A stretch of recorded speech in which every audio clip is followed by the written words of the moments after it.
That didn't sound good. By now, I think it's fair to say that I've analyzed the Owl House with a fine-tooth comb. Every major character has been discussed, each pivotal arc moment has been covered, and we all learned a lot about existential philosophy along the way. But there's this one scene I've yet to address that continues to linger in the back of my mind. I won't let you leave again! Boscha, you're hurting me! I physically flinched the first time I saw this scene.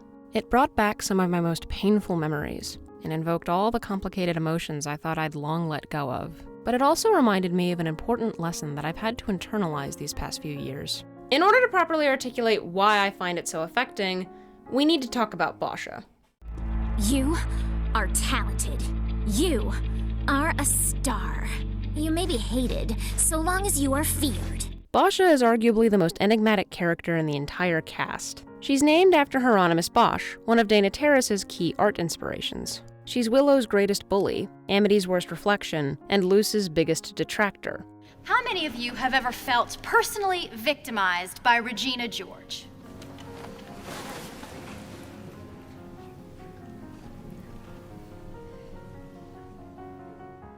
Boscha facilitates several key storylines, but rarely ever gets to participate in any of them. A significant chunk of screen time is dedicated to her, but she's one of the least developed members of the ensemble. There's no profound explanation for Boscha's bad behavior, no tragic reason that contextualizes the bulk of her actions. She is, by her own admission, a flat and static character. I just want to do normal things and look great and play Grudge Me with my team! In a bubble, this declaration is not noteworthy. Flat characters are a storytelling necessity, but it's particularly peculiar because the Owl House goes out of its way to give every named character some depth and nuance. The stern principal is actually a good teacher who loves his students. The mischievous twins struggle with broader questions of identity and individualism, and the twerp who gives Augustus such a hard time is secretly a smart and capable leader. Wait, has Tholomyl been your last name this whole time? Boscha's lack of depth almost makes her more interesting by comparison. She's simultaneously irrelevant and essential to the Owl House's overarching narrative because she's basically a walking motif.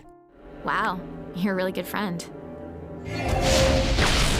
And a perfect target.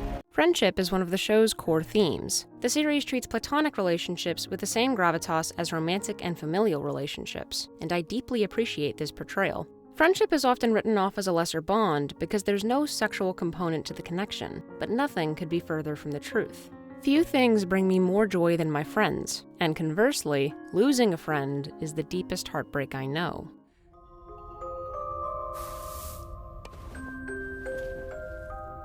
Each member of Luce's social circle has a relatable story of failed friendship. I've been the overeager nerd who struggled with making connections. I've been the wide-eyed prodigy that people used as a means to an end. I've been the girl who internalized the loss of a friend as a personal failing, and I've been the person who wilted within a friend group that suppressed her authentic self. When you accumulate enough heartbreaking experiences, your brain starts to craft an irrational narrative to help make sense of all the pain. I'm the only common denominator, so I must be the problem. It's me. Hi, I'm the problem, it's me. On the periphery of these narratives lies Boscha, a consistent source of antagonism who seemingly validates all the false notions our favorite characters have internalized about themselves. Luce will always be othered by society, Willow will only ever be half a witch, and Amity will forever be defined by her most toxic relationships. Hey, Willow! I just thought all trash should stay in one spot. Boscha's words cut deep, but her opinions are not and never will be a proper gauge of other people's value. She's just a manipulative bully whose self-worth stems from her ability to control the people she loves. But any relationship that's built atop a power imbalance will always be unstable. You just destroyed your social life. No, I think I made it better. In this sense, she echoes Emperor Belos, a man who rejects the notion that his peers have free will and contorts the world to mesh with the self-aggrandizing, heroic narrative he's crafted for himself.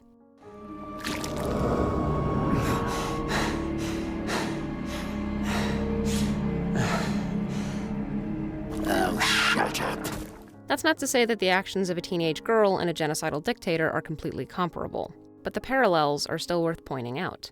Everyone's familiar with the following proverb: if you love something, set it free. If it comes back, it's yours. If it doesn't, it never was. This phrase is trite but true. Denying our loved ones the right to make meaningful choices is, for lack of a poignant philosophical term, a really shitty thing to do.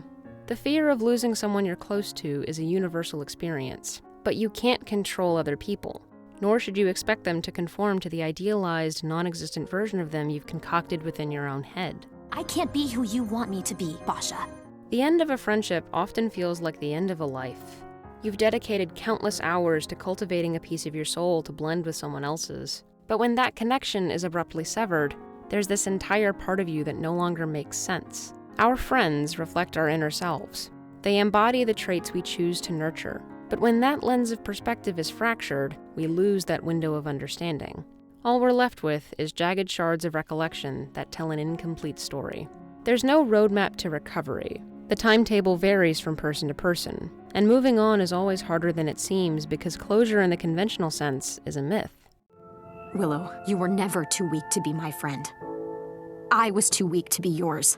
Your healing process can't rely on an apology that may or may not come. Memory is a story we tell ourselves, more rooted in fiction than in fact because the details are inconstant. Everyone is an unreliable narrator, whether we'd like to admit it or not. Closure is not a thing you find, but rather a state of being that you foster. It's choosing what the final word will be, the punctuation mark at the end of a tumultuous chapter in your life. Hey, Boscha. Don't think this means I'm finished with you. Whatever. I didn't do this for any of you. The friend group Luce cultivates is a multifaceted triumph. Making new connections is hard, especially when you're carrying around a catalog of unresolved traumas. You must have been friends forever. It wasn't always like this.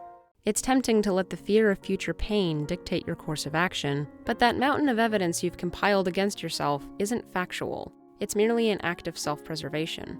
Reaching out is terrifying, but you should never stop trying. Authentic relationships are worth fighting for, and there is no limit on your capacity to love. Those false narratives will fade further and further away with each step you take in a new direction.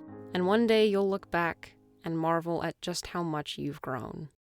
The moral of the story is that teenage girls are ruthless monsters, and you should be proud of yourself for surviving their senseless onslaught of torment. Boscha could get away with murder if she wanted to. What's this? Boscha got away with murder? I can't say I approve, but at least she's trying new things. Thanks for watching. If you enjoyed this video, please like, comment, and subscribe, and all the other YouTube jazz. This will probably be the last time I analyze the Owl House in depth, but I've got a ton of other great content planned, so stay tuned for that. Also, I have a Patreon now. So if you're interested in supporting me and the channel, please consider pledging. I would deeply appreciate it. Until next month, take care.